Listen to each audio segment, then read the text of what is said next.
Welcome everyone. Today we are making delicious Kulith idli using this fresh horse gram dal. We are making these fun and healthy layered idlis. A lovely cooked one. Now let's mix the batter.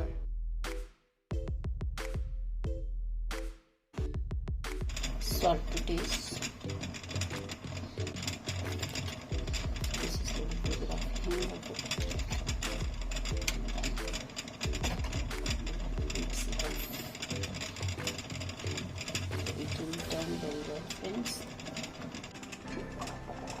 It is getting boiled.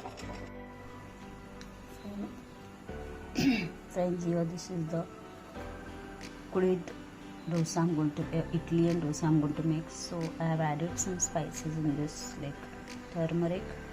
This is a powder and the green masala, and salt I will be adding right now, and little bit of hing.